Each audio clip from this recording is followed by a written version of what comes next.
Hello, what's up guys? This is ShikiYuki. As dito sa episode ito, I'm gonna be talking to you about yet another very long-awaited. I'm not even sure kung hinihintay niyo ko.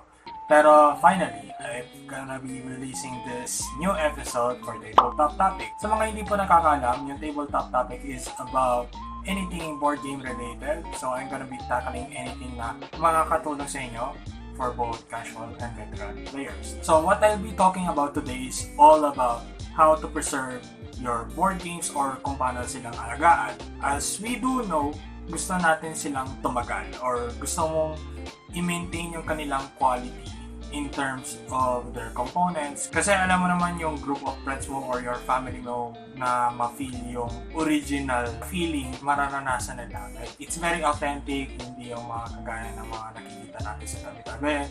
And probably, for sure, you already know what I'm talking about. So, wag natin patagalin pa and ito yung may provide ko sa inyo tips. So, there are 7 na mapaprovide ko lang. Let's make it quick. Number 1 muna is opening your board games. So if ever man you're gonna be like budgeted, yung parang hindi ka masyadong mega preserved version. So I have a board game here. So labas ko na. This is Custom Heroes, published by AEG. And hindi ko pa siya nabubuksan because I'm saving this board game for this unboxing. At the same time, tuturo ko sa inyo of how to open board games in a way that you can use their plastic covers as covers. Kasi alam niyo naman na nadudumihan yung or nagkakaroon na smudge yung harap. With that, ang pinaka budgeted version na pwede kong ibuksan gamit ng item is this one. Hindi itong Konami amusement card, which is, ang dahilan niyan is hindi makikita yung information code na card. Okay. So what you want to do is maghahanap ka ng spots na merong small gap dito sa board game na to. So in this case, it's just like you're slicing up a cake or meron kang hinihiwa. Ayan, kagaya niyan. So my card goes through dito sa board game na to and then you just slice it. Slice it just nicely. Hindi ako nagpapaka-Gordon Ramsay. What the frig? Okay, so better go. Try that one. Kasi tumigil yung pagka-slice ko. Kung bakit tumigil yung slice ko? Because it's uneven yung boxing ko. So wait lang.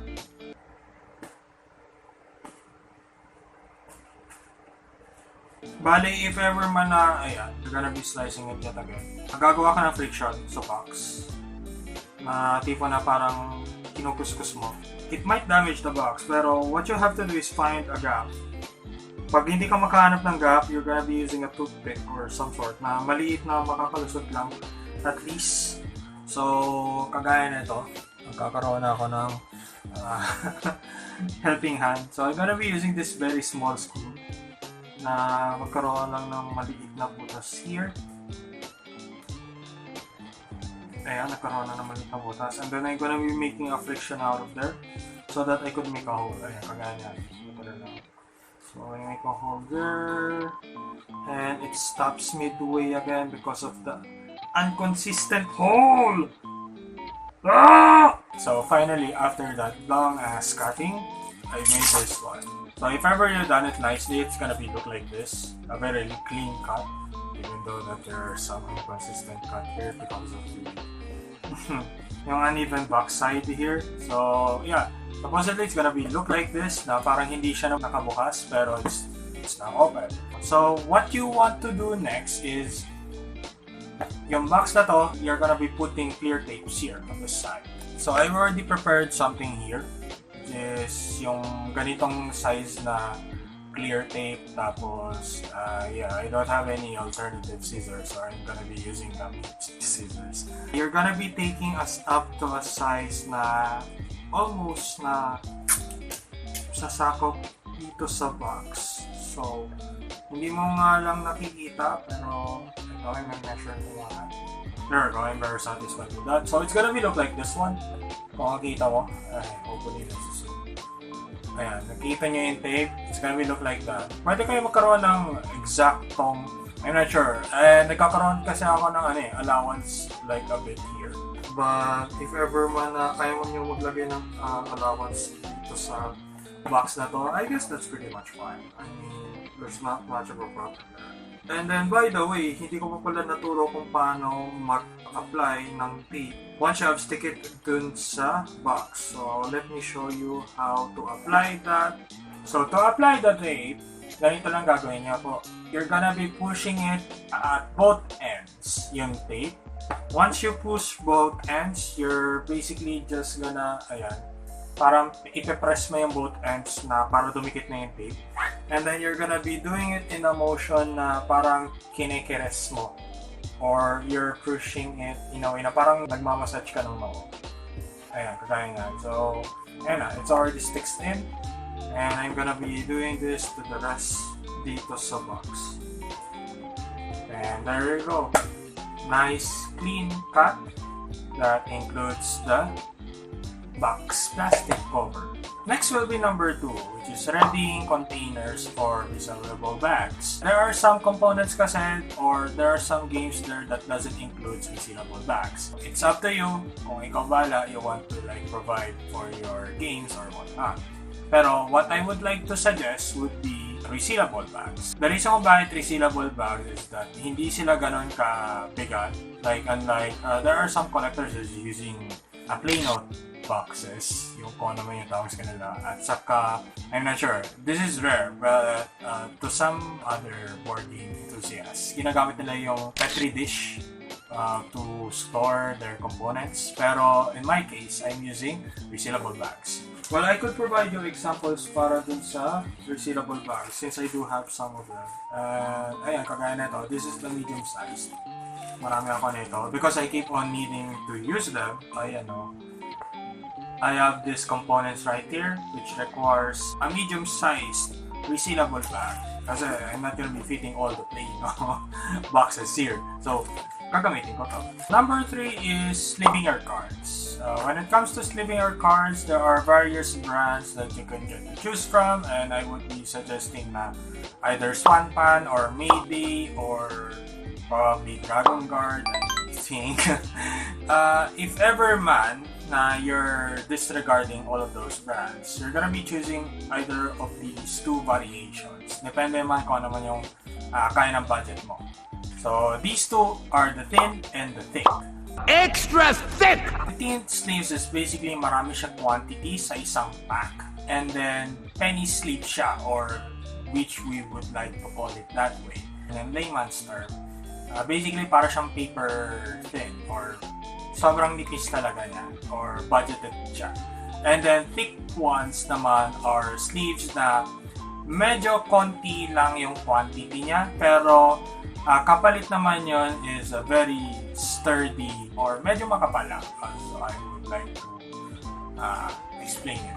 So, ito yung maproprovide ko na example for the thin at saka yung thick. Hopefully nakikita yun sa camera.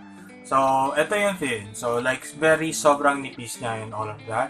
And then, as you can hear, basically, para siyang papel. So, I'm gonna be using this mic here. Ito yung ginagamit ko for recording. And, narinig mo yung parang pagka-papel niya na tunog. Basically, that is thin. And then, if ever man na budgeted lang, kailangan mo lang ng ma-protect lang at least yung cards mo. This is very ideal na sleeves yung gamitin mo. And then the thick ones are basically, makapal nga siya, as you can hear. Hindi siya, ayun o, narinig nyo. Hindi siya tunog na parang plastic or parang papel. So, kapalit niyan is quite sturdy. Makapal yung ano niya, yung microns niya. Hopefully tama yung pagka-pronounce ko. I'm just gonna drop it in the subs if ever mali ako. So, if ever man na gusto mo na budgeted lang sa sobrang nipis niya, and then it could squeeze into on sa lalagyanan na storage ng loob ng box, you probably might want to use this one. Otherwise, if you want it to something like preserve your cards much longer or something like that, you're probably gonna be taking this thick card sleeves. So one last thing before I proceed to the next tip. If you're gonna be sleeving thick cards dun sa components mo, I'm gonna be providing you this example, which is yung Dan Makuko, has thick sleeves. As you can see, it doesn't fit like all of it. So, pag binuksan ko to, then that rule book just pops up. And yeah, basically, sobrang sikip niya. I hope na hindi siya malalaglag. Yeah, hindi siya malalaglag at all. Pero pag pinarsa ko, yeah. this is basically thick, and well, it helps that much to preserve the cards and all of that stuff. Pero if ayaw mo yung parang na titrigger yung pagka-OC mo, this thing just pops up, you don't like that, you're probably not gonna be taking the thick, but you're gonna be taking the thin ones.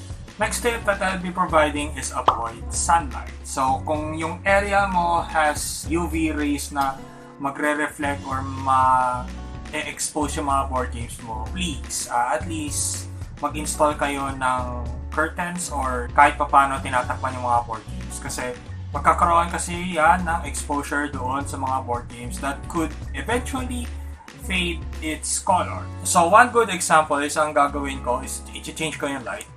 So, you don't like this kind of light. Yung kulay yellow, yan, kagaya na ito. You don't like this kind of light na tipo na mag-expose siya sa ibang klaseng light.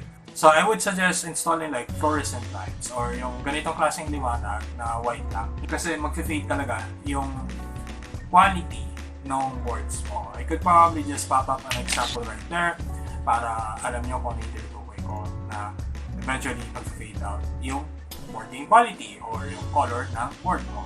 Next step is storaging. So, mga papi, ganito kasi yan. There are a lot of gamers who's having this specific war kung i-store ba nila yung board games nila vertically or horizontally. Pero ako kasi, I'm actually either of those. Kasi kung makita nyo dito, yan, that's how I store my board games. And I'm actually fine with that. Kasi, ganito kasi yung pros and cons when you're gonna be storing a following board games. So, kung vertical siya, or yung nakatayo siya, bali ang mangyayari kasi dyan is that the components will be warped. Basically, para siyang ganito. Yung para magbubuka siya ng konti dito. Ayan, for example, na ganito, and then wala siyang katabi. Basically, parang bubuka siya ng konti. Parang gustong lumabas ng components or something. Weird reason. And then, pag horizontal naman, bale, ang mangyayari kay horizontal is that there's possibly na baka maipit yung box or magkaroon ng baon doon sa front.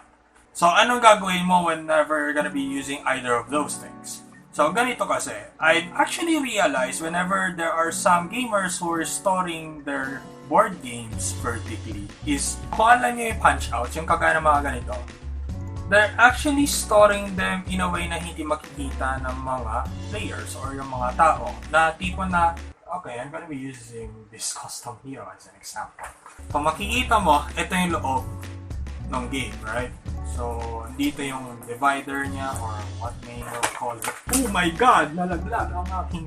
So, tatanggalin mo to. And then, what you're gonna be doing, yung nasa likod nitong box na to, you're gonna be putting the empty punch-outs dito para in a way, hindi siya yung magbubuka or rather, hindi magwa-warp yung mga components doon sa loob ng box. Kasi the moment you're seriously gonna be opening the board game na vertical siya and then sobrang luwag na nandun sa loob ng box, I'm pretty sure na the moment na buksan mo yung box na naka-vertical siya, sobrang kalat niyan. And you don't want that to happen kasi sobrang hassle i-pick up yung mga components or sorting them out. And then you're gonna be setting up pa whenever you're gonna be playing a game. And then, doon naman sa horizontal box, I would be advising you at least, which is I'm gonna be popping it again dito. So, if you're gonna be storing those kinds of boxes, I would suggest na yun nandun sa ilalim, dapat sobrang kapal ng box niya, which is yun yung dahilan kung bakit nilagayan ko yung Warriors of Jogu dito. And then yung pangalawa naman, kung nakita mo dito, Deja Vu naman yung gamit ko. Deja Vu! I just been in this place before! Kasi they are of the same length or same box size. And then also dito naman susunod si Tragedy Looper dahil sobrang nipis ng box, same size and dun sa susunod and so on and so forth. So if you're gonna be doing that, yung horizontal, yun yung advice ko that I could at least provide. And then kung yung vertical naman, save up those empty punch boards. Pero ang con nga lang yan, medyo magbigat, but at least if ever you're gonna be storing them vertically, hindi magkakaroon ng problema whenever you're gonna be opening up that vertical box. Next up guys, silica gels. Yung silica gels, as you may know, ginagamit ito sa mga package or sa mga kotse to absorb the moisture and all of that. You can also use this dito sa mga board games nyo. Especially the games na merong woods. Basta maraming mga wooden components or something na pwede rin cards actually para mag-absorb rin yung moist doon sa loob ng box. If ever you're gonna be storaging the boxes or yung mga games, it shouldn't be too dry or it shouldn't be too damp. Kasi magkakaroon ng magkakaroon ng smudge yan, which is I'm gonna be sharing it dito sa example ko sa isa kong board game. Kung makikita nyo, meron siya mga smudges or mga ganitong dumi na hindi mo na matatanggal. It's just there na lang. If ever man you want to prevent that, I would suggest to at least have silica gels, and the way that you can preserve your board games, it could last much longer at the same time or matagalan. Then last na advice ko that I could provide to take care of your board games is this ones. Yung mga rubber bands. So these are board game rubber bands that you can use. This is the 4-way rubber band. Mas maganda kasi yung 4-way rubber band for me because kung makikita nyo dito as an example, which is yung New York size ko. Yung New York size kasi, medyo unique yung pag-open niya. As you can see here, ganito yung pag-open niya. Like a box of pizza, and if ever man na itatayo mo siya, medyo meh or something like that.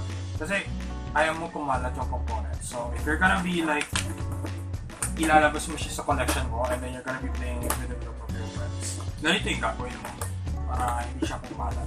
This way, hindi siya kumakalat. Ang problema nga lang dito sa mga rubber bands is use it at your discretion. There are times na magkakaroon ng baon dito. If sobrang tagal nilang nakaganito.